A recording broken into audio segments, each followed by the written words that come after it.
News ಮೊದಲಿಗೆ headlines. Anganwadi ಯೋಜನೆಗಳಿಗೆ ಕೇಂದ್ರ ಅನುದಾನದ ಕಡಿತ. ಕೇಂದ್ರ ನೀತಿ ವಿರೋಧಿಸಿ ಜುಲೈ 9ರಂದು ರಾಷ್ಟ್ರವ್ಯಾಪಿ ಮುಷ್ಕರ. ಎಸ್ ವರಲಕ್ಷ್ಮಿ. ಏಕಾಏಕಿ ಮುಚ್ಚಿದ ಹಿರಿಯ ನಾಗರಿಕರ ಯೋಗಕ್ಷೇಮ ಕೇಂದ್ರ. ಕ್ರಮಕ್ಕೆ ಜಿಲ್ಲಾಡಳಿತ ಮುಂದಾಗಲಿ. ಸುಧಾಕರ್ ಮನವಿ. ವಿದ್ಯುತ್ ಪೂರೈಕೆಯಲ್ಲಿ ನಿರಂತರ ವ್ಯತ್ಯಯ ವಿರೋಧಿಸಿ ಸ್ವಾಭಿಮಾನಿ ಕರ್ನಾಟಕ ರಕ್ಷಣಾ ವೇದಿಕೆ ಪ್ರತಿಭಟನೆ. ಗಾಜಾದ ಮೇಲೆ ದಾಳಿ ಖಂಡಿಸಿ ಎಡಪಕ್ಷಗಳಿಂದ ಪ್ರತಿಭಟನೆ. ಮತ್ತು ಬಿಸಿಎಂ ಉಪನಿರ್ದೇಶಕ ಸೇರಿ ಸಹಾಯಕ ನಿರ್ದೇಶಕರ ವಿರುದ್ಧ ಲೋಕಾಯುಕ್ತಗೆ ದೂರು. ಕೇಂದ್ರ ಸರ್ಕಾರ ಐಸಿಡಿಎಸ್ ಯೋಜನೆಯನ್ನ ಫಲಾನುಭವಿ ಆಧಾರಿತವಾಗಿ ರೂಪಿಸಲು ಹೊರಟಿರುವುದು ಸೇರಿದಂತೆ ಅಂಗನವಾಡಿ ನೌಕರರನ್ನ ಕಾಯಂಗೊಳಿಸುವುದು, ಘಟಕ ವೆಚ್ಚ ಹೆಚ್ಚಿಸುವಂತೆ ಆಗ್ರಹಿಸಿ ಜುಲೈ 9ರಂದು ನಡೆಯಲಿರುವ ರಾಷ್ಟ್ರವ್ಯಾಪಿ ಮುಷ್ಕರ ಬೆಂಬಲಿಸಿ ಅಂಗನವಾಡಿ ನೌಕರರ ಸಂಘ ರಾಜ್ಯಾದ್ಯಂತ ಪ್ರತಿಭಟನೆ ನಡೆಸಲಿದೆ ಎಂದು ಸಂಘದ ಅಧ್ಯಕ್ಷೆ ಎಸ್ ವರಲಕ್ಷ್ಮಿ ಹೇಳಿದರು. ಅವರಿಂದು ಮಾಧ್ಯಮಗೋಷ್ಠಿ ಉದ್ದೇಶಿಸಿ ಮಾತನಾಡಿ, ಕೇಂದ್ರ ಸರ್ಕಾರ ಐಡಿಎಸ್ ಯೋಜನೆಗೆ ಅನುದಾನ ನೀಡುವಲ್ಲಿ ಕಡಿತಗೊಳಿಸಿದೆ. ಮಕ್ಕಳು ಹಾಗೂ ಗರ್ಭಿಣಿ ಮಹಿಳೆಯರಿಗೆ ನೀಡುವ ಆಹಾರ ವಿತರಣಾ ವ್ಯವಸ್ಥೆಯನ್ನು ಆನ್ಲೈನ್ನಿಂದ ಮೊಬೈಲ್ ಆಫ್ ಮೂಲಕ ನಿರ್ವಹಿಸಲಾಗುತ್ತದೆ. ದುರ್ಬಳಕೆ ಮಾಡುವ ಪ್ರಶ್ನೆ ಉದ್ಭವಿಸುವುದಿಲ್ಲ. ಆದರೆ ಕೇಂದ್ರ ಸರ್ಕಾರ ಭ್ರಷ್ಟಾಚಾರದ ನಿಯಂತ್ರಣ ಹೆಸರಿನಲ್ಲಿ ಹೊಸ ಸಮಸ್ಯೆ ಸೃಷ್ಟಿಸುತ್ತಿದೆ. ಗರ್ಭಿಣಿ ಮಹಿಳೆಯರು ಅಂಗನವಾಡಿ ಕೇಂದ್ರಕ್ಕೆ ಬರುವುದಿಲ್ಲ. ಅಂತವರಿಗೆ ಆಧಾರ್ ಲಿಂಕ್ ಮಾಡಿ 3 OTP ಪಡೆದು ಮಾಹಿತಿ ನೀಡಬೇಕು. ಇದು ನಿರ್ವಹಣೆ ಸಾಧ್ಯವಾಗುತ್ತಿಲ್ಲ. 4G ಮತ್ತು 5G ನೆಟ್ವರ್ಕ್ ವ್ಯವಸ್ಥೆ ಸೇರಿದಂತೆ ತಾಂತ್ರಿಕ ಸಮಸ್ಯೆ ನಿವಾರಿಸಬೇಕಿದೆ. ಆದರೆ ಸರ್ಕಾರ ಕೇವಲ ನೋಂದಣಿ ಮಾಡಲು ಮಾತ್ರ ಹೇಳುತ್ತದೆ ಹೊರತು ಸಮಸ್ಯೆ ನಿವಾರಿಸುತ್ತಿಲ್ಲ. ಅಪೌಷ್ಟಿಕತೆ ನಿರ್ವಹಣೆಯಲ್ಲಿ ಪ್ರಮುಖ ಪಾತ್ರ ವಹಿಸುತ್ತಿರುವ ಅಂಗನವಾಡಿ ಕೇಂದ್ರಗಳನ್ನು ಬಲವರ್ಧನೆ ಮಾಡುವ ಬದಲು ಅಸ್ಥಿರಗೊಳಿಸುವ ಕೆಲಸ ಕೇಂದ್ರ ಸರ್ಕಾರ ಪ್ರಾರಂಭಿಸಿದೆ. ಪೌಷ್ಟಿಕತೆ ಹೆಚ್ಚಳ ಮತ್ತು ಆಹಾರ ಭದ್ರತಾ ಕಾಯ್ದೆ ವಿರುದ್ಧವಾಗಿ ಸರ್ಕಾರ ನಡೆದುಕೊಳ್ಳುತ್ತಿದೆ. ಸರ್ಕಾರ ಕ್ರಮ ವಿರೋಧಿಸಿ ಜೂನ್ 9ರಂದು ರಾಷ್ಟ್ರವ್ಯಾಪ್ತಿ ಮುಷ್ಕರ ಬೆಂಬಲಿಸಿ ಭಾಗವಹಿಸುವುದು. ನವೆಂಬರ್ನಲ್ಲಿ ರಾಜ್ಯ ಸಂಸದರುಗಳಿಗೆ ಮನವಿ ನೀಡಿ ಪ್ರತಿಭಟನೆ ನಡೆಸುವುದು. ಡಿಸೆಂಬರ್ನಲ್ಲಿ ಕೇಂದ್ರ ಸಚಿವರ ಮನೆಗಳ ಮುಂದೆ ಧರಣಿ ನಡೆಸಲು ನಿರ್ಧರಿಸಲಾಗಿದೆ ಎಂದರು. ಕಾರ್ಮಿಕ ಕಾಯ್ದೆಗಳನ್ನು ರದ್ದುಗೊಳಿಸಿ ಕಾರ್ಮಿಕ ಸಂಹಿತೆ ಜಾರಿಗೊಳಿಸುವುದನ್ನು ರದ್ದುಗೊಳಿಸಬೇಕು. ಕಾರ್ಮಿಕರ ಕೆಲಸ ಮಾಡುವ ಸಮಯವನ್ನು ವಿಸ್ತರಿಸಿದಂತೆ ಆಗ್ರಹಿಸಲಾಗುತ್ತಿದೆ ಎಂದರು. ಈಗ ನಮ್ಮ ಪಾಯಿಂಟ್ ಏನಂದ್ರೆ, ಸಪೋಸ್ ಆ ಗರ್ಭಿಣಿಯ ಫೋಟೋ ಕ್ಯಾಪ್ಚರ್ ಆಗಲಿಲ್ಲ ಅಂದ್ರೆ ನೆಕ್ಸ್ಟ್ ಮಂತ್ ಇಂದ ಅವ್ರಿಗೆ ಫುಡ್ ಬರಲ್ಲ. ಮಗುವು ಅಷ್ಟೇ ನೆಕ್ಸ್ಟ್ ಮಂತ್ ಇಂದ ಬರಲ್ಲ. ಸೊ ಈ ತರದ ಒಂದು ನಿರ್ಬಂಧಗಳನ್ನ ಕೇಂದ್ರ ಸರ್ಕಾರ ಒಂದು ಹಾಕಿದೆ ಅಂಗನವಾಡಿಗಳಿಗೆ. ಮತ್ತೆ ಮೊನ್ನೆ ನಮ್ಮ ಸಚಿವರು ಲಕ್ಷ್ಮೀ ಹೆಬ್ಬಾಳ್ಕರ್ ಮತ್ತು ನಮ್ಮ ಸೆಕ್ರೆಟರಿ ಶಬಲಾ ಇಬ್ಬಾರ್ ಮತ್ತು ಇಡೀ ಡಿಪಾರ್ಟ್ಮೆಂಟ್ ಸೆಂಟ್ರಲ್ ಗೌರ್ಮೆಂಟ್ಗೆ ಹೋಗಿ ಚರ್ಚೆ ಮಾಡಿದರೆ 1.5 ಗಂಟೆ ಕಾಲ. ಒಟ್ಟು ಆ ಚರ್ಚೆ ಔಟ್ಕಮ್ ನಮಗೆ ಬಂದಿರೋದೇನಂತ ಹೇಳಿದ್ರೆ, ಟೋಟಲ್ ಆಗಿ ಇನ್ನು ಮುಂದೆ ಐಸಿಡಿಎಸ್ ಇನ್ಸೆಂಟಿವ್ ಬೇಸ್ಡ್ ಆಕ್ಟಿವಿಟಿಯ ಮೇಲೆ ಫಂಡ್ ರಿಲೀಸ್ ಮಾಡ್ತೀವಿ ಅಂತಕ್ಕಂಥ ಒಂದು ಅಭಿಪ್ರಾಯಕ್ಕೆ ಕೇಂದ್ರ ಸರ್ಕಾರ ಬರ್ತಾ ಇದೆ. ಅದರಲ್ಲೂ ವಿಶೇಷವಾಗಿ ದೇಶದ ಪ್ರಧಾನಿಗಳು ಭಾರಿ ಆಸ್ಥೆ ವಹಿಸಿ ಈ ಆ್ಯಪ್ ಅನ್ನ ಮತ್ತು ಈ ತರದ ಇದನ್ನು ಆಗಲೇಬೇಕು ಅಂತಕ್ಕಂಥ ಒಂದು ಇದನ್ನು ಇನ್ಸಿಸ್ಟ್ ಮಾಡಿದ್ದಾರೆ ಅಂತಕ್ಕಂಥ ಒಂದು ವಿಷಯ ಗೊತ್ತಾಗಿದೆ. ಸೊ ನಾವು ಹೇಳ್ತಾ ಇರೋದು, ಇಡೀ ಭಾರತದಲ್ಲಿ ಪೌಷ್ಟಿಕತೆಗಾಗಿ ಅದನ್ನು ಕಾಪಾಡುವಂಥ ಮತ್ತು ಮಹಿಳೆಯರ ಮಕ್ಕಳನ್ನ ಕಾಪಾಡ್ತಕ್ಕಂಥ ಯಾವುದಾದ್ರೂ ಒಂದು ಸ್ಕೀಮ್ ಇದೆ ಅಂತ ಹೇಳಿದ್ರೆ ಅದು ಐಸಿಡಿಎಸ್ ಮಾತ್ರ. ಎಜುಕೇಷನ್ ಆಸ್ಪೆಕ್ಟ್ ಬೇರೆ ಇದೆ ಮತ್ತು ಹೆಲ್ತ್ ಆಸ್ಪೆಕ್ಟ್ ಬೇರೆ ಇದೆ. ಅದು ನ್ಯೂಟ್ರಿಷನ್ ಆಸ್ಪೆಕ್ಟ್. ನ್ಯೂಟ್ರಿಷನ್ ಇಲ್ಲ ಅಂದರೆ ಹೆಲ್ತ್ ಎಜುಕೇಷನ್ ಸೆಕೆಂಡ್ರಿ. ಸೊ ಈ ನ್ಯೂಟ್ರಿಷನ್ ಕೊಡುವಂಥ ವಿಚಾರದಲ್ಲೇ ಅವರು ಈ ರೀತಿಯ ನಿರ್ಬಂಧಗಳನ್ನು ಹಾಕಿ ಅದನ್ನು ಆಕ್ಟಿವಿಟಿ ಬೇಸ್ಡ್ ಅಂತೇಳಿ ಮಾಡ್ತೀವಿ ಅಂತ ಹೇಳಿದ್ರೆ ನಾವು ಎಲ್ಲಿ ಹೋಗಿ ನಿಲ್ಬೋದು? ಒಂದು ಅಖಿಲ ಭಾರತ ಸಾರ್ವತ್ರಿಕ ಮುಷ್ಕರದಲ್ಲಿ ಭಾಗಿದಾರರಾಗ್ತಾ ಇದ್ದಾರೆ ಮತ್ತು ಸಾಮೂಹಿಕವಾದಂಥ ಒಂದು ಬಂಧನಕ್ಕೆ ಒಳಗಾಗ್ತಾ ಇದ್ದಾರೆ. ಯಾಕೆ ಅಂತ ಹೇಳಿದ್ರೆ, ಕೇಂದ್ರ ಸರ್ಕಾರದ ಮೂಲ ಯೋಜನೆ ಐಸಿಡಿಎಸ್. ಅದೇ ಇವತ್ತು ಕೇಂದ್ರ ಸರ್ಕಾರ ತನ್ನ ಪಾಲಿನ ಶೇರನ್ನು 40% ಆಲ್ರೆಡಿ ಕಡಿಮೆ ಮಾಡಿದೆ. 60% ಮಾತ್ರನೇ ಕೊಡ್ತಾ ಇರೋದು. ಇದು ಬರೀ ಐಸಿಡಿಎಸ್ಗೆಲ್ಲ, ಟೋಟಲ್ ಎಲ್ಲ ಕೇಂದ್ರ ಸರ್ಕಾರದ ಸ್ಕೀಮ್ಸ್ ಅಂತ ಏನಿದ್ದಾವೆ ಆ ಎಲ್ಲ ಸ್ಕೀಮುಗಳು ಕೂಡ 60-40 ನಡೀತಾ ಇದೆ. ನಮ್ಮ ಸ್ಕೀಮು ಕೂಡ 60-40 ನಡೀತಾ ಇದೆ. ಈಗ 60% ಕೂಡ ಕೊಡೋದಕ್ಕೆ ಹಲವು ನಿರ್ಬಂಧಗಳನ್ನು ಕೇಂದ್ರ ಸರ್ಕಾರ ಇವತ್ತು ಆಗ್ತಾ ಇದೆ. ಅದರಲ್ಲಿ ಪ್ರಮುಖವಾಗಿ ಇತ್ತೀಚೆಗೆ ನಮಗೆ ಕರೋನಾ ಟೈಮಲ್ಲಿ ಪೋಷನ್ ಟ್ರ್ಯಾಕರ್ ಅನ್ನುವಂಥ ಒಂದು ಆ್ಯಪನ್ನು ಇಂಟ್ರೊಡ್ಯೂಸ್ ಮಾಡಿದರು. ಸೊ ನಾವು ಕೆಲಸ ಮಾಡ್ತಾ ಇದ್ವಿ. ಈಗ ಅದನ್ನು ಅಪ್ಗ್ರೇಡ್ ಮಾಡಿ ಫೇಸ್ ವ್ಯಾಲ್ಯೂ ಹಾಕಬೇಕು ಅಂತ ಹೇಳಿ ಕೇಳ್ತಾ ಇದ್ದಾರೆ. ಸೊ ಫೇಸ್ ವ್ಯಾಲ್ಯೂ ಅಂತ ಹೇಳಿದ್ರೆ, ನಮ್ಮ ಅಂಗನವಾಡಿಗಳಿಗೆ ಎಷ್ಟು ಜನ ಫಲಾನುಭವಿಗಳು ಬರ್ತಾರೋ ಆ ಫಲಾನುಭವಿಗಳಿಗೆ ನಾವೇನು ಆಹಾರವನ್ನು ಕೊಡ್ತೀವಿ, ಏನು ಆಕ್ಟಿವಿಟಿಯನ್ನು ಮಾಡ್ತೀವಿ, ಪ್ರತಿಯೊಂದನ್ನು ಕೂಡ ರೆಕಾರ್ಡ್ ಆನ್ಲೈನಲ್ಲಿ ನಾವು ಮಾಡಬೇಕು ಅಂತ ಹೇಳಿ ಅವರು ಹೇಳ್ತಾ ಇದ್ದಾರೆ. ಸೊ ಈಗ ನಮಗೆ ಅದನ್ನು ಮಾಡಲಿಕ್ಕೆ ಕಷ್ಟ ಅಂತ ನಾವು ಹೇಳ್ತಾ ಇಲ್ಲ, ಅಥವಾ ಅದನ್ನು ನಾವು ನಿರಾಕರಿಸ್ತಾ ಇಲ್ಲ. ನಾವು ಮಾಡ್ತೀವಿ. ಅಕೌಂಟಬಿಲಿಟಿಯ ಪ್ರಶ್ನೆ ಇರುತ್ತೆ ಸರ್ಕಾರ ಅಂತ ಹೇಳಿದಾಗ ನಾವು ಮಾಡಬೇಕು. ಆದರೆ ಅದರಲ್ಲಿ ಹಲವಾರು ತಾಂತ್ರಿಕ ದೋಷಗಳಿದ್ದಾವೆ. ನಂಬರ್ 1, ನೆಟ್ವರ್ಕ್ ಇಲ್ಲ. ಆಮೇಲೆ ನಮಗೆ ಕೊಟ್ಟಿರುವಂಥ ಮೊಬೈಲ್ಗಳು 4G 5G ತಾಂತ್ರಿಕತೆಯನ್ನು ಹೊಂದಿಲ್ಲ. ಮೂರನೇದು ಇದು ಏನು ಫೋಟೋ ಕ್ಯಾಪ್ಚರ್ ಮಾಡಬೇಕು ಅಂತ ಹೇಳಿದ್ರೆ ಆಧಾರ್ ಕಾರ್ಡನ್ನು ಮುಖ್ಯವಾಗಿ ಅಲ್ಲಿ ಪರಿಗಣಿಸಲಾಗಿದೆ. ಆಧಾರ್ ಕಾರ್ಡ್ ನಂಬರ್ ಹಾಕಬೇಕು. ನಂಬರ್ ಹಾಕಿದ ಮೇಲೆ OTP ಬರುತ್ತೆ. 3 ಸಾರಿ OTP ಬರುತ್ತೆ.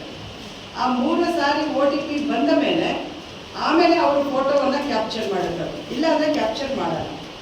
ಈಗ ನಮಗಿರುವಂಥ ಪ್ರಶ್ನೆ ಏನು, 9 ತಿಂಗಳ ಗರ್ಭಿಣಿ ಅಂತೇಳಿ ನಾವು ತಗೊಂಡಾಗ ಆ 9 ತಿಂಗಳ ಗರ್ಭಿಣಿ ಅಂಗನವಾಡಿಗೆ ಬರಲ್ಲ, ಬರುವ ಪ್ರಶ್ನೆನೇ ಇಲ್ಲ. ಸರಿ, ಅವರು ಮನೆಯಲ್ಲಿ ಇರ್ತಾರೆ. ಅವರಿಗೆ ನಾವು ಈ ಫುಡ್ಡನ್ನು ಕೊಡಬೇಕು ಅಂತ ಹೇಳಿದ್ರೆ 3 ಟೈಪ್ ಆಫ್ OTP ಹೋಗಬೇಕು. IM ಅಟೆಂಡ್ ಮಾಡಲ್ಲ, ಅವ್ರ ಗಂಡ ಅಥವಾ ಮಕ್ಕಳು ಯಾರಾದರೂ ಮಾಡಬೇಕು. ಅವ್ರ ಮನೆಯಲ್ಲಿ ಈ ಥರದ ಒಂದು ಫೋನ್ ಇಲ್ಲ ಅಂತ ಹೇಳಿದ್ರೆ ಅವರು ಅದನ್ನು ಫಾಲೋ ಮಾಡ್ಲಿಕ್ಕೆ ಆಗಲ್ಲ. ಈ ಸಂದರ್ಭದಲ್ಲಿ ರಾಜ್ಯ ಕಾರ್ಯದರ್ಶಿ ಸುನಂದ, ಅಂಗನವಾಡಿ ನೌಕರರ ಸಂಘದ ಜಿಲ್ಲಾ ಅಧ್ಯಕ್ಷ ಎಚ್ ಪದ್ಮಾ, ರಂಗಮ್ಮ ಅನ್ವರ್, ವರಲಕ್ಷ್ಮಿ ಯಾದಗಿರಿ, ಜಿಲ್ಲಾ ಅಧ್ಯಕ್ಷೆ ಅನಿತಾ, ಕಾರ್ಯದರ್ಶಿ ಬಸಲಿಂಗಮ್ಮ, ಬಸಮ್ಮ, ಡಿಎಸ್ ಶರಣ್ ಬಸವ ಇದ್ದರು. ಹಿರಿಯ ನಾಗರಿಕರ ಇಲಾಖೆಯಡಿ ಪವನ್ ಪಾಟೀಲ್ ಎಂಬುವರು ನಿರ್ವಹಿಸುತ್ತಿರುವ ಹಿರಿಯ ನಾಗರಿಕರ ಯೋಗಕ್ಷೇಮ ಕೇಂದ್ರ ಏಕಾಏಕಿ ರದ್ದುಗೊಳಿಸಿದ್ದು ಹಿರಿಯ ನಾಗರಿಕರು ಸೌಲಭ್ಯದಿಂದ ವಂಚಿತವಾಗುವಂತಾಗಿದೆ. ಕೂಡಲೇ ಪರ್ಯಾಯ ಸಂಸ್ಥೆಯಿಂದ ಯೋಗಕ್ಷೇಮ ಕೇಂದ್ರ ಪ್ರಾರಂಭಿಸಬೇಕೆಂದು ಹಿರಿಯ ನಾಗರಿಕರ ಸಂಘದ ಸುಧಾಕರ್ ಆಗ್ರಹಿಸಿದರು. ಅವರಿಂದು ಮಾಧ್ಯಮಗೋಷ್ಠಿ ಉದ್ದೇಶಿಸಿ ಮಾತನಾಡಿ, ಮಾರ್ಚ್ 31ರಿಂದ ಐಡಿಎಸ್ಎಂಟಿ ಲೇಔಟ್ನಲ್ಲಿ ನಿರ್ವಹಿಸಲಾಗುತ್ತಿದ್ದ ಹಿರಿಯ ನಾಗರಿಕ ಯೋಗಕ್ಷೇಮ ಕೇಂದ್ರ ಮುಚ್ಚಲಾಗಿದೆ. ಪವನ್ ಪಾಟೀಲ್ ಎಂಬುವವರಿಗೆ ಕಳೆದ 4 ತಿಂಗಳಿಂದ ಕೇಂದ್ರ ನಡೆಸಲು ಆಗುವುದಿಲ್ಲ ಎಂದು ಮಹಿಳಾ ಮತ್ತು ಮಕ್ಕಳ ಕಲ್ಯಾಣ ಇಲಾಖೆ ತಿಳಿಸಿದ್ದಾರಂತೆ. ಆದರೆ ಪರ್ಯಾಯ ವ್ಯವಸ್ಥೆ ಮಾಡಲು ಹಿರಿಯ ನಾಗರಿಕ ಇಲಾಖೆಯು ಮುಂದಾಗಿಲ್ಲ. ಪವನ್ ಪಾಟೀಲ್ ಎಂಬುವವರಿಗೆ 5 ಕೇಂದ್ರಗಳ ನಿರ್ವಹಣೆ ಜವಾಬ್ದಾರಿ ನೀಡಲಾಗಿದೆ. ಹಿರಿಯ ನಾಗರಿಕ ಯೋಗಕ್ಷೇಮ ಕೇಂದ್ರ, ಕಾರ್ಮಿಕರ ಹಿರಿಯ ನಾಗರಿಕ ಡೇ ಕೇರ್ ಕೇಂದ್ರ, ಹಮಾಲಿ ಹಿರಿಯ ನಾಗರಿಕರ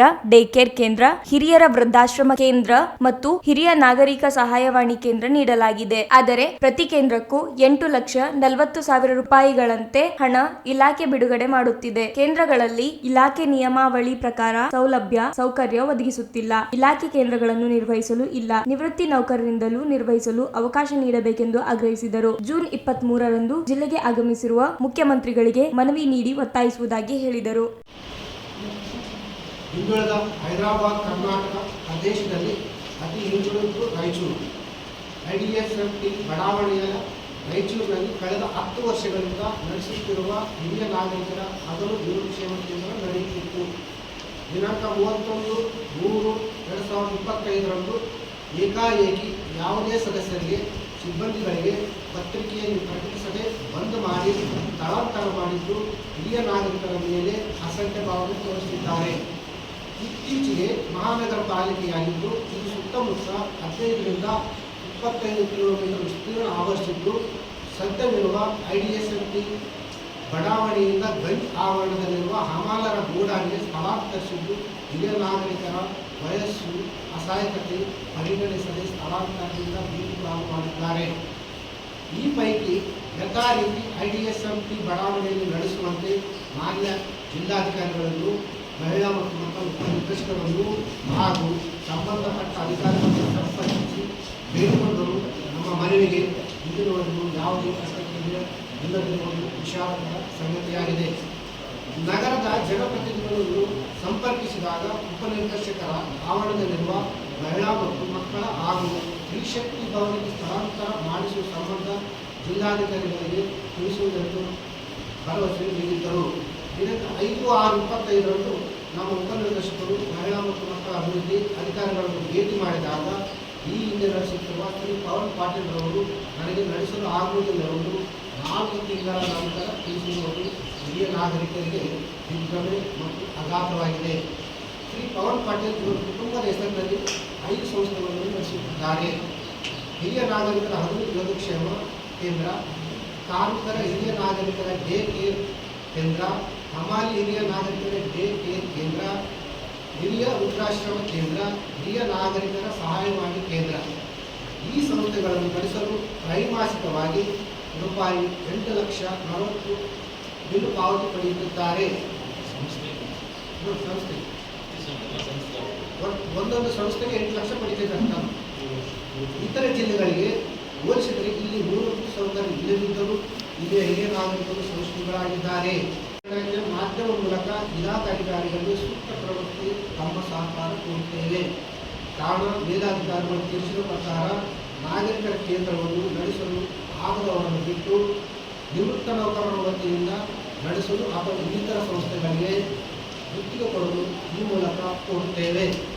ನೊಂದ ಹಿರಿಯ ನಾಗರಿಕರು ಅಧ್ಯಕ್ಷರು ಕಾರ್ಯದರ್ಶಿ ನಿವೃತ್ತಿ ನೌಕರರ ತಿಮ್ಮರೆಡ್ಡಿ ಮಾತನಾಡಿ, ಹಿರಿಯ ನಾಗರಿಕ ಇಲಾಖೆ ಶ್ರೀದೇವಿ ಎಂಬುವವರಿಗೆ ಅನೇಕ ಬಾರಿ ದೂರು ನೀಡಿದರು, ಯಾವುದೇ ಕ್ರಮ ಕೈಗೊಂಡಿಲ್ಲ. ಹಿರಿಯ ನಾಗರಿಕರು ಬೆಳಿಗ್ಗೆ ಮತ್ತು ಸಂಜೆ ಹಿರಿಯ ನಾಗರಿಕರ ಯೋಗಕ್ಷೇಮಕ್ಕೆ ತೆರಳಿ ಸಮಯ ಕೇಳುತ್ತಾರೆ. ಅಲ್ಲಿ ವೃತ್ತಪತ್ರಿಕೆಗಳನ್ನು, ಟಿವಿ, ಅಲ್ಪ ಉಪಹಾರ ವ್ಯವಸ್ಥೆಯೂ ಇಲ್ಲ. ಆದರೂ ಇಲಾಖೆ ಯಾವುದೇ ಕ್ರಮಕ್ಕೆ ಮುಂದಾಗುತ್ತಿಲ್ಲ, ಮಾಹಿತಿ ನೀಡುತ್ತಿಲ್ಲ. ಕೂಡಲೇ ಸಂಬಂಧಿಸಿದ ಇಲಾಖೆ ಅಧಿಕಾರಿಗಳು ಯೋಗಕ್ಷೇಮ ಕೇಂದ್ರವನ್ನು ಪ್ರಾರಂಭಿಸಬೇಕೆಂದರು. ಅವ್ರು ಏನೋ ಲೆಟರ್ ಮಾಡಿದ್ರೆ ಅಧ್ಯಕ್ಷನ ಆಗ್ತಾರೆ. ಅದಕ್ಕೆ ನಮ್ಗೆ ಏನು ಸಂಬಂಧ? ಅವ್ರು ಕೆಳಗೆ ಹೆಸರು ಬರಬೇಕು. ಅವ್ರಿರ್ಬೋದು, ರಾಜಕೀಯ ವ್ಯಕ್ತಿಗ ಇರ್ಬೋದು, ನಮಗದು ಸಂಬಂಧ ಇಲ್ಲ. ಈ ಸಂಸ್ಥೆ ನಡೆಸೋದ್ಮೇಲೆ ಅದೊಬ್ಬ ನಮ್ಮನ್ನ ಪ್ರತಿನಿಧಿ. ಪ್ರತಿ ಒಂದು ಕೇಳಿ ಮಾಹಿತಿ ಕೇಳಿದ್ರೆ ಏನೇನೋ ಕೊಡ್ತಾರೆ. ಇಷ್ಟ ಮಾಹಿತಿ ಕೇಳಿ ಕೆಲ ಮಾಡಿದ್ರು ಏನು ಸುಮಾರು 2 ವರ್ಷದಿಂದ ಕೇಳಕತ್ತೀವಿ. ಈಗ ಅಲ್ಲಿ ಬೆಳಗ್ಗೆ ಏನು ಕೊಡ್ತಾರೆ ಸರ್? ಏನು ಕಾಫಿ ಕೊಡೋದಿಲ್ಲ. ಅದು ಬೈಲ ಪ್ರಕಾರ ಏನಾದ್ರು ಅಂದರೆ ಸರ್, ಅದು ಬೈಲ ಪ್ರಕಾರ ಪ್ರತಿ ವೀಕ್ಲಿ ಶನಿವಾರ ಒಬ್ಬ ಡಾಕ್ಟರ್ ಬರ್ತಾರೆ. ಡಾಕ್ಟರ್ ಕರೆಸಿ ಎಲ್ಲರಿಗೆ ಹಿರಿಯ ನಾಗರಿಕರಿಗೆಲ್ಲ ಶುಗರು, BP ಎಲ್ಲ ಚೆಕ್ ಮಾಡ್ಬೇಕಂತೂ ಅದ್ರಾಗ ಬೇರೆದಾಗ ಐತಿ. ಆದರೂ ಶನಿವಾರ ಡಾಕ್ಟರ್ ಬರ್ತಾನೆ, ಎಲ್ಲರಿಗೆಲ್ಲ ಬರ್ತಾನೆ. ಬಂದರೆ ಅವ್ರು ಏನು ಮಾಡ್ತಾರೆ, ಅಲ್ಲಿ DH ಆಫೀಸರ್ಗೆ ಲೆಟರ್ ಬರ್ತು, ಅಲ್ಲಿ ಯಾವ ಮೆಡಿಸಿನ್ ತಂದು ಕೊಡ್ತಾರೆ. ಅದನ್ನ ಸಪ್ರೇಟ್ ಬಿಲ್ ಇರ್ತಾರೆ. ಅವರು ಆ ಬಿಲ್ ಎಲ್ಲಿ ಕೊಡ್ತಾರೋ ನಮ್ಗೆ ಗೊತ್ತು, ಆದರೂ ಹೇಳಂಗಲ್ಲ. ಆ ಸಪ್ರೇಟ್ ಬಿಲ್ ಇರ್ತಾರೆ. ಎತ್ತಲು ಕೊಡ್ರಿ, ಎತ್ತಿನ ಹಿರಿಯ ನಾಗರಿಕರಿಗೆ ಏನೋ ಟ್ಯಾಬ್ಲೆಟ್ ಕೊಡ್ಬೇಕಲ್ಲ, ಏನಿಲ್ಲ. ಮತ್ತೆ ಅಲ್ಲಿ ಬೆಳಗ್ಗೆ ಏನೋ ಸರ್ ಅಲ್ಪ ಆಹಾರ ಅಂತ ಬೆಳಗ್ಗೆ ಟಿಫನ್ ಕಾಫಿ, ಅದು ಬಿಸ್ಕುಟು, ಏನೋ ಒಂದು ಹಣ್ಣು ಹಾಕೊಂಡು ಕೊಡ್ಬೇಕಂತ ಅದು ಹಿರಿಯ ನಾಗರಿಕರು.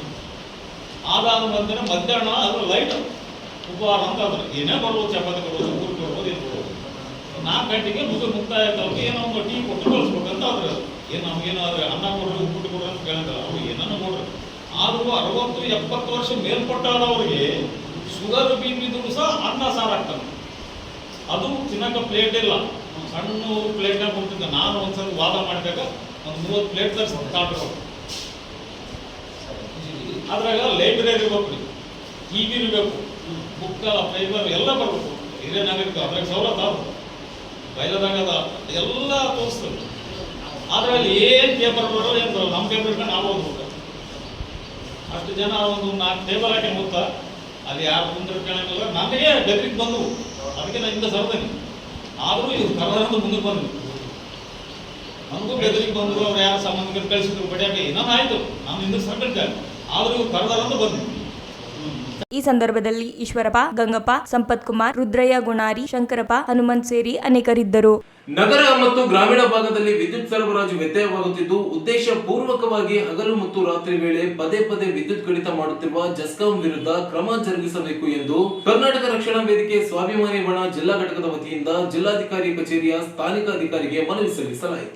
RTPS ಮತ್ತು YTPS ಆರಂಭದಿಂದ ಈವರೆಗೂ ಜಿಲ್ಲೆಯ ಸಾರ್ವಜನಿಕರಿಗೆ ಹಾಗೂ ರೈತರಿಗೆ ಕನಿಷ್ಠ 24 ಗಂಟೆ ವಿದ್ಯುತ್ ಸರಬರಾಜು ಮಾಡಿದ ಉದಾಹರಣೆಗಳಿಲ್ಲವೆಂದು ದೂರಿದರು. ನಗರದಲ್ಲಿ ಬರುವ ವಿವಿಧ ವಾರ್ಡ್ಗಳಲ್ಲಿ ಮತ್ತು ಗ್ರಾಮೀಣ ಭಾಗದಲ್ಲಿ ಅನಾವಶ್ಯಕವಾಗಿ ಲೋಡ್ ಶೆಡ್ಡಿಂಗ್ ಮಾಡಿ ಪ್ರತಿನಿತ್ಯ ಸಾರ್ವಜನಿಕರಿಗೆ ಮಾನಸಿಕ ಹಿಂಸೆ ನೀಡುತ್ತಿರುವ ಜೆಸ್ಕಾಂ ಇಲಾಖೆಯ ವಿರುದ್ಧ ಕ್ರಮ ಕೈಗೊಳ್ಳಬೇಕು ಎಂದು ಮನವಿ ಮಾಡಿದರು. ನಗರದಲ್ಲಿ 43 ಕೊಳಚೆ ಪ್ರದೇಶಗಳಲ್ಲಿ ಅನಾವಶ್ಯಕ ಲೋಡ್ ಶೆಡ್ಡಿಂಗ್ ಮಾಡುತ್ತಿದ್ದಾರೆ. ಜೆಸ್ಕಾಂ ಅಧಿಕಾರಿಗೆ ಕರೆ ಮಾಡಿ ಸಮಸ್ಯೆಗಳ ನಿರ್ವಹಣೆಗೆ ಪರಿಹಾರ ಕೊಡಿ ಎಂದು ಕೇಳಬೇಕೆಂದರೆ ಕರೆ ಸ್ವೀಕರಿಸುತ್ತಿಲ್ಲವೆಂದು ಆಪಾದಿಸಿದರು. ಸಾಕಷ್ಟು ಬಾರಿ ಸಮಸ್ಯೆಗಳ ಬಗ್ಗೆ ಮನವಿ ಮಾಡಿದರೂ ಸ್ಪಂದಿಸುವ ಕೆಲಸ ಮಾಡಿಲ್ಲ. ಪ್ರತಿದಿನ ಹಗಲು ವೇಳೆಯಲ್ಲಿ 3 ರಿಂದ 4 ಬಾರಿ ಗಂಟೆ ಮತ್ತು ಅರ್ಧ ಗಂಟೆಗೊಮ್ಮೆ ವಿದ್ಯುತ್ ಕಡಿತ ಮಾಡುತ್ತಿದ್ದಾರೆ. ರಾತ್ರಿಯಲ್ಲಿಯೂ ಸಹ 2-3 ಬಾರಿ ಗಂಟೆ ಅರ್ಧ ಗಂಟೆಗೊಮ್ಮೆ ವಿದ್ಯುತ್ ಕಡಿತ ಮಾಡುತ್ತೀರಿ ಎಂದು ಪ್ರಶ್ನೆ ಮಾಡಿದರೆ ಇಲ್ಲ ಸಲ್ಲದ ಉತ್ತರ ನೀಡುತ್ತಿದ್ದಾರೆ ಎಂದು ಆರೋಪಿಸಿದರು. ಕೂಡಲೇ ಎಚ್ಚೆತ್ತುಕೊಂಡು ವಿದ್ಯುತ್ ಸಮಸ್ಯೆ ಬಗ್ಗೆ ಆಗುವ ಸಮಸ್ಯೆ ಮತ್ತು ನಿರ್ಲಕ್ಷ್ಯ ವಹಿಸಿದ ಅಧಿಕಾರಿಗಳು ವಿರುದ್ಧ ಕ್ರಮ ಕೈಗೊಳ್ಳಲು ಒತ್ತಾಯಿಸಿದರು.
ಈ ಸಂದರ್ಭದಲ್ಲಿ ಜಿಲ್ಲಾಧ್ಯಕ್ಷ ಖಲೀಲ್ ಶಾಷಾ, ಕೆ ದುರ್ಗಪ್ಪ, ಶಂಕರ್, ಕಾಸಿಂ ಸಾಬ್, ಬಂದೆ ನವಾಜ್, ಚಂದ್ರು, ಮಹಿಬೂಬ್, ರಾಚಯ್ಯ ಸ್ವಾಮಿ ಸೇರಿದಂತೆ ಅನೇಕರು ಇದ್ದರು. ಗಾಜಾದಲ್ಲಿ ಇಸ್ರೇಲ್ನ ಮಾನವ ಹತ್ಯಾಕಾಂಡವನ್ನ ಖಂಡಿಸಿ ಪ್ಯಾಲೆಸ್ತೈನ್ಗೆ ಬೆಂಬಲವನ್ನ ವ್ಯಕ್ತಪಡಿಸಿ ಭಾರತೀಯ ಕಮ್ಯುನಿಸ್ಟ್ ಪಕ್ಷ ಮಾರ್ಕ್ಸ್ವಾದ, ಭಾರತೀಯ ಕಮ್ಯುನಿಸ್ಟ್ ಪಕ್ಷ ಹಾಗೂ ಸೋಷಿಯಾಲಿಟಿ ಯೂನಿಟಿ ಸೆಂಟರ್ ಆಫ್ ಇಂಡಿಯಾ ಸೇರಿದಂತೆ ಇತರ ಎಡಪಕ್ಷಗಳಿಂದ ನಗರದ ಡಾಕ್ಟರ್ BR ಅಂಬೇಡ್ಕರ್ ವೃತ್ತದಲ್ಲಿ ಪ್ರತಿಭಟನೆ ಮಾಡುವ ಮೂಲಕ ರಾಷ್ಟ್ರೀಯ ಸೌಹಾರ್ದತಾ ದಿನವನ್ನ ಆಚರಿಸಲಾಯಿತು. ಪ್ರತಿಭಟನೆಯನ್ನುದ್ದೇಶಿಸಿ ಸಿಪಿಐಎಂ ಕೇಂದ್ರ ಸಮಿತಿಯ ಸದಸ್ಯ ಯು ಬಸವರಾಜ್ ಮಾತನಾಡಿ, ಅಮೆರಿಕ ಕಮ್ಮುಕ್ಕಿನಿಂದ ಇಸ್ರೇಲ್ ಮಾನವ ಹತ್ಯೆಯನ್ನು ಮಾಡುತ್ತಿದ್ದು ಯುದ್ಧ ಕೌರ್ಯವನ್ನು ಮೆರೆಯುತ್ತಿರುವುದನ್ನು ನಿಲ್ಲಿಸಬೇಕು. ಮಾನವ ಹತ್ಯೆಯನ್ನು ನಿಲ್ಲಿಸಿ ಶಾಂತಿ ಸ್ಥಾಪನೆಯಾಗಬೇಕು. ದೇಶದ ಪ್ರಧಾನಿ ನರೇಂದ್ರ ಮೋದಿ ಪ್ಯಾಲೆಸ್ಟೈನ್ ದೇಶದ ಸ್ವತಂತ್ರ ನಾಡಿಗೆ ಸಂಬಂಧಿಸಿದಂತೆ ವಿಚಲಿತರಾಗಿದ್ದಾರೆ. ಅಂತ ವಿಚಲತೆಯನ್ನು ಎಡಪಕ್ಷಗಳು ಖಂಡಿಸುತ್ತಿವೆ ಮತ್ತು ಇದಕ್ಕೆ ತೀವ್ರ ವಿರೋಧವಿದೆ. ಭಾರತ ದೇಶದ ಪ್ರಧಾನಿ ನಾಗರಿಕ ಹತ್ಯೆಯನ್ನು ನಿಲ್ಲಿಸಲು ಮಧ್ಯಪ್ರವೇಶಿಸಬೇಕೆಂದರು.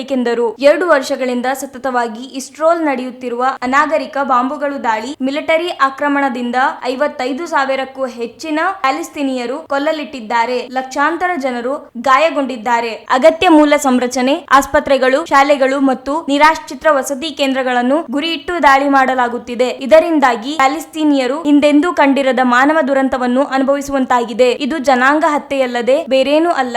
ಇಂತಹ ಸಂದರ್ಭದಲ್ಲಿ ಗಾಜಾ ಪ್ರದೇಶಕ್ಕೆ ಆಹಾರ ಪದಾರ್ಥಗಳನ್ನು ಇಸ್ರೇಲ್ ಬಿಡುತ್ತಿಲ್ಲ ಎಂಬುದು ಆತಂಕಕಾರಿಯಾಗಿದೆ ಎಂದು ಆಕ್ರೋಶ ವ್ಯಕ್ತಪಡಿಸಿದರು. ಗಾಂಜಾವನ್ನು ಕತ್ತು ಹಿಸುಕಿ ಹಸುವಿನಿಂದ ಸಾಯುವಂತೆ ಮಾಡಲು ಇಸ್ರೇಲ್ ಉದ್ದೇಶಿಸಿದೆ. ಆಸ್ಪತ್ರೆಗಳು, ಸಹಾಯ ಬೆಂಗಾವಲುಗಳು, ವಿಶ್ವಸಂಸ್ಥೆ, ನಿರಾಶ್ರಿತರ ಆಶ್ರಯ ತಾಣಗಳು, ಶಾಲೆಗಳು, ಮಸೀದಿಗಳು ಮತ್ತು ಚರ್ಚ್ಗಳ ಮೇಲೆ ದಾಳಿ ನಡೆಸುತ್ತಿದೆ. ಇಸ್ರೇಲ್ ದಾಳಿಯಲ್ಲಿ ಮೃತಪಟ್ಟವರೆಲ್ಲ 60% ಮಹಿಳೆಯರು ಮತ್ತು ಮಕ್ಕಳು, ಪತ್ರಕರ್ತರು ಮತ್ತು ವಿಶ್ವಸಂಸ್ಥೆಯ ಸಹಾಯ ಕಾರ್ಯಕರ್ತರನ್ನು ಸಹ ಗುರಿಯಾಗಿಸಿ ಕೊಲ್ಲಲಾಗುತ್ತಿದೆ. ಬೆಳೆಗಳು ನಾಶವಾಗುತ್ತಿವೆ. ಗಾಜಾ ಮೇಲಿನ ಆಕ್ರಮಣ ಮತ್ತು ದಾಳಿಯನ್ನು ಇಸ್ರೇಲ್ ನಿಲ್ಲಿಸಬೇಕು. ಅದು ನಡೆಸಿರುವ ಜನಾಂಗೀಯ ದ್ವೇಷ ಮತ್ತು ಯುದ್ಧ ಅಪರಾಧಗಳನ್ನು ಖಂಡಿಸಿ ಇಸ್ರೇಲ್ ಅನ್ನು ಜನಾಂಗೀಯ ದ್ವೇಷದ ಪ್ರಭುತ್ವವೆಂದು ಘೋಷಿಸಿ ಕ್ರಮ ಕೈಗೊಳ್ಳಬೇಕು. ತಮ್ಮ ರಾಷ್ಟ್ರ ಗೌರವ ಮತ್ತು ಸ್ವತಂತ್ರಕ್ಕಾಗಿ ಪ್ಯಾಲೆಸ್ಟೀನಿ ಜನತೆ ನಡೆಸುತ್ತಿರುವ ನ್ಯಾಯಯುತ ಹೋರಾಟವನ್ನು ಬೆಂಬಲಿಸಬೇಕು. ಭಾರತ ದೇಶದ ಜನರು ಸಾಮ್ರಾಜ್ಯಶಾಹಿ ವಿರೋಧಿ ಆಶೋತ್ತರಗಳಿಗೆ ಅನುಗುಣವಾಗಿ ಪ್ಯಾಲೆಸ್ತೀನಿಯರ ಆಶಯಗಳನ್ನು ಬೆಂಬಲಿಸುತ್ತಾ ಬಂದಿರುವ ನೆಲೆಯಲ್ಲೇ ಭಾರತ ಸರ್ಕಾರಕ್ಕೆ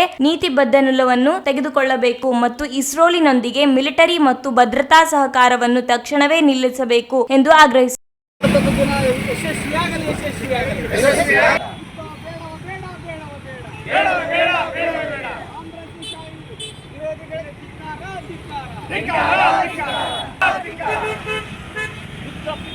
ಅಮೆರಿಕದ ಯುದ್ಧ ನೀತಿಯನ್ನು ಒಪ್ಪೋದಿಲ್ಲ. ಯುದ್ಧ ಪಿಪಾಸು ಅಮೆರಿಕ ಬೆಂಬಲಿತ ಇಸ್ರೇಲ್ ದಾಳಿಯನ್ನು ನಿಲ್ಲಿಸಿ.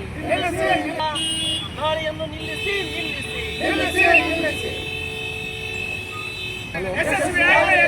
ಎಡಪಕ್ಷಗಳ ಹೋರಾಟ ಚಿರಾಯವಾಗಲಿ.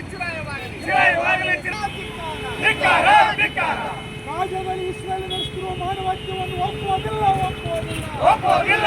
ಧಿಕ್ಕಾರ. ಸಾಮ್ರಾಜ್ಯಶಾಹಿಗಳಿಗೆ ಧಿಕ್ಕಾರ.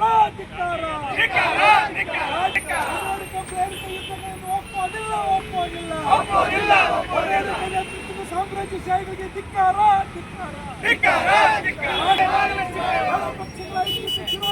ಚಿರಾಯವಾಗಲಿ. ಸಮಾಜವನ್ನು ಹಾಳು ಮಾಡುವ ಯುದ್ಧಗಳಿಗೆ ಧಿಕ್ಕಾರ. ಜನವಿರೋಧಿ ಯುದ್ಧ ಒಪ್ಪೋದಿಲ್ಲ. ಅಮೆರಿಕ ಪ್ರೇರಿತ ಯುದ್ಧಗಳನ್ನು ಒಪ್ಪೋದಿಲ್ಲ. ರಾಷ್ಟ್ರೀಯ ಸೌಹಾರ್ದತೆ ದಿನ ಯಶಸ್ವಿಯಾಗಲಿ.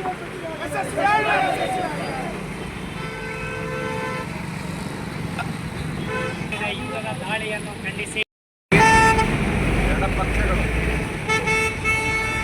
ಅಮೆರಿಕದ ಕುಮ್ಮಕ್ಕಿನಿಂದ ಇಸ್ರೇಲ್ ಮಾನವ ಹತ್ಯೆಯನ್ನು ಏನು ಮಾಡ್ತಾ ಇದೆ, ಯುದ್ಧಕ್ಕೆ ಏನೋ ಯುದ್ಧ ಕ್ರೌರ್ಯವನ್ನು ಇವತ್ತು ಮೆರೀತಾ ಇದೆ. ಅದನ್ನು ನಿಲ್ಲಿಸಬೇಕು. ಮಾನವ ಹತ್ಯೆಯನ್ನು ನಿಲ್ಲಿಸಬೇಕು. ಶಾಂತಿ ಸ್ಥಾಪನೆ ಆಗಬೇಕು ಅಂತೇಳಿ ಒತ್ತಾಯ ಮಾಡಿ, ಹಾಗೆಯೇ ನಮ್ಮ ದೇಶ, ನಮ್ಮ ಪ್ರಧಾನಮಂತ್ರಿಗಳು ಇಂದಿನಿಂದ ಯಾವ ಒಂದು ನಿಲುಮೆಯನ್ನು ಇವತ್ತು ಭಾರತ ದೇಶ ಪ್ಯಾಲೆಸ್ಟೈನಿಯರ ಸ್ವತಂತ್ರ ನಾಡಿಗೆ ಸಂಬಂಧಪಟ್ಟು ಒಂದು ನಿಲುಮೆಯನ್ನು ತಾಳಿತ್ತು, ಅದರಿಂದ ವಿಚಲಿತರಾದಂತೆ ಕಾಣ್ತಾ ಇದೆ. ಆದ್ದರಿಂದ ಅಂಥ ವಿಚಲನೆಯನ್ನು ಕೂಡ ಇವತ್ತು ನಮ್ಮ ಎಡಪಕ್ಷಗಳು ತೀವ್ರವಾಗಿ ಇವತ್ತು ಅದನ್ನು ನಾವು ಆರೋಪಿಸ್ತಾ ಇದ್ದೀವಿ. ಮಧ್ಯಪ್ರವೇಶ ಮಾಡಿ ನಾಗರಿಕ ಹತ್ಯೆಯನ್ನು ನಿಲ್ಲಿಸೋದಕ್ಕೆ ಇವತ್ತು ನಮ್ಮ ದೇಶ ಮುಂದಾಗಬೇಕು ಅಂತೇಳಿ ಈ ಸಂದರ್ಭದಲ್ಲಿ ನಾವು ಒತ್ತಾಯ ಮಾಡ್ತಾ ಇದ್ದೀವಿ.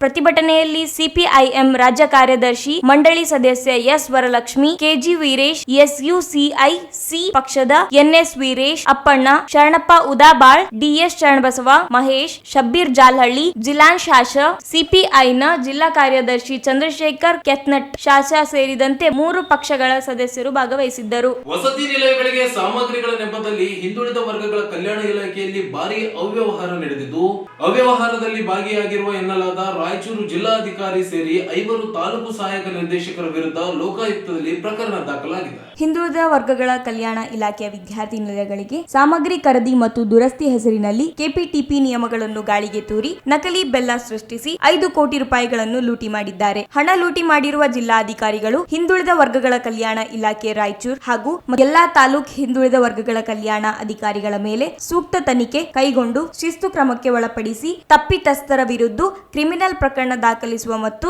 ಸಂಬಂಧಪಟ್ಟ ಏಜೆನ್ಸಿ ಅವರಿಂದ ಸರ್ಕಾರದ ಹಣವನ್ನು ವಸೂಲಾತಿ ಮಾಡುವ ಕುರಿತು ಪಟ್ಟಣದ ನಾಗರಾಜ್ ಮಸ್ಕಿ ಎಂಬುವರು ಲೋಕಾಯುಕ್ತರಿಗೆ ನೀಡಿದ ದೂರಿನ ಮೇಲೆ ಕರ್ನಾಟಕ ಲೋಕಾಯುಕ್ತ ಬೆಂಗಳೂರು ಇವರ ಜಿಲ್ಲಾ ಉಪನಿರ್ದೇಶಕರು ಡಾಕ್ಟರ್ ಅಶೋಕ್ ಹಾಗೂ ತಾಲೂಕ್ ಸಹಾಯಕ ನಿರ್ದೇಶಕರುಗಳಾದ ರಮೇಶ್ ರಾಥೋಡ್ ಲಿಂಗಸೂರ್, ಮಲ್ಲಿಕಾರ್ಜುನ್ ರೆಡ್ಡಿ ರಾಯಚೂರ್, ಭಾಗ್ಯ ಮಾನ್ವಿ, ಲಿಂಗಪ್ಪ ಅಂಗಡಿ ಸಿಂಧನೂರ್, ಬಾಬು ವಸತಿ ನಿಲಯಗಳ ದುರಸ್ತಿ ನೆಪದಲ್ಲಿಯೂ ಹಣ ಲೂಟಿ ಲೋಕೋಪಯೋಗಿ ಇಲಾಖೆ ಅಥವಾ ಪಂಚಾಯತ್ ರಾಜ್ ಇಂಜಿನಿಯರಿಂಗ್ ಇಲಾಖೆ ಮೂಲಕ ವಸತಿ ನಿಲಯಗಳು ದುರಸ್ತಿ ಕಾಮಗಾರಿಕೆಗಳನ್ನು ಮಾಡಬೇಕು. ಆದರೆ ಇಲಾಖೆ ಅಧಿಕಾರಿಗಳು ವಸತಿ ನಿಲಯಗಳ ದುರಸ್ತಿ ನೆಪದಲ್ಲಿಯೂ ಕೋಟಿ ಹಣ ಜೇಬಿಗಿಳಿಸಿದ್ದಾರೆ. ವಸತಿ ನಿಲಯಗಳ ಮೇಲ್ವಿಚಾರಕರು ಹಾಗೂ ಸಿಬ್ಬಂದಿಗಳಿಂದ ರಸೀದಿಗೆ ಸಹಿ ಮಾಡಿಸಿಕೊಂಡು ಸಾಮಗ್ರಿಗಳ ಖರೀದಿ ಮಾಡಬೇಕೆಂದು ನಿಯಮಗಳಿವೆ. ಆದರೆ ಅಧಿಕಾರಿಗಳು ಇವರಿಂದ ಸಹಿ ಮಾಡಿಸಿಕೊಳ್ಳದೆ ಸಾಮಗ್ರಿಗಳ ಖರೀದಿಯನ್ನು ಮಾಡಿದ್ದಾರೆ. ಹಿಂದುಳಿದ ವರ್ಗಗಳ ಕಲ್ಯಾಣ ಇಲಾಖೆಯ ಜಿಲ್ಲಾಧಿಕಾರಿಗಳ ಕಚೇರಿಯಲ್ಲಿ ಅನಧಿಕೃತವಾಗಿ ಕೆಲಸ ಮಾಡುವ ಡಿ ಗ್ರೂಪ್ ನೌಕರರ ಇಮಿಯಾಜ್ ಜಿಲ್ಲಾ ಅಧಿಕಾರಿಗಳು